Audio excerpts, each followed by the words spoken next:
Assalomu alaykum hurmatli YouTube kanali tomoshabinlari. Biz sizlarga 2026-yilda sotiladigan qora tovuq, tuxum hamda jo'jalar haqida bir ma'lumot beramiz. Mana video qilamiz.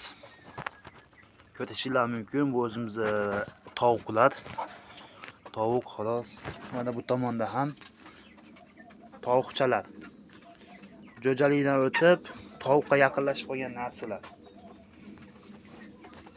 Jam bo'lib bizda 30 ta 40 tacha narsalar bor, 30 ta 40 ta. Xo'p. Endi sotiladiganlar haqida keladigan bo'lsak, mana bu yerda 10 sotiladi, xolos.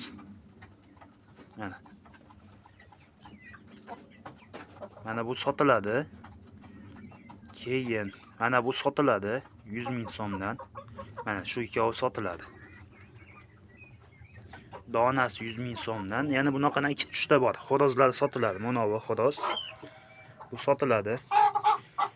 3 tami 4 ta bo'lish kerak sotiladigani. Keyin qolganlari tuxumga yaqinlashib qolgani ham bor, tuxumga kirganlari ham bor. Ular sotilmaydi makonlar. Bitta ona katta xorozimiz bor. Bozordan sotib olganmiz 200 ming so'mga. Uni ham sotmaymiz. Bulardan biz tuxum olyapmiz. Jo'ja chiqaryapmiz, tuxum jo'ja sotyapmiz. Xo'p, tuxumlar 3000 so'mdan sotiladi. 10 ta inkubatorga qo'ygan edim. 10 tadan 9 ta jo'ja chiqdi. Bitta tuxumning ichida ham jo'ja bo'lgan, yorib chiqa olmagan. Inkubator xatosimi yoki tuxumdanmi u bilmaymiz. Xullas ochib chiqa olmay qolgan. 9 ta jo'jadan 8 tasi katta bo'ldi, 4 tasini sotdik, 4 tasi qoldi. Uni omizga hozir ko'rsatib o'tamiz. Xo'p, xullas sotiladigan kichikroq xorozlarimiz bor. Yoshga to'lmagan 100 ming so'mdan. Tuxumlar 3000 so'mdan, jo'jalar 10 ming so'mdan. Mana bular esa hozircha sotilmaydi. Hozir sotiladigan tuxum va jo'jani ham video davomida qo'yib o'tib ketamiz.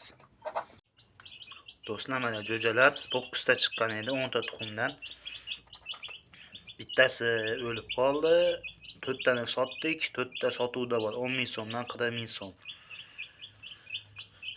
10 kunlik bo'lib qoldi. Shular sotiladi.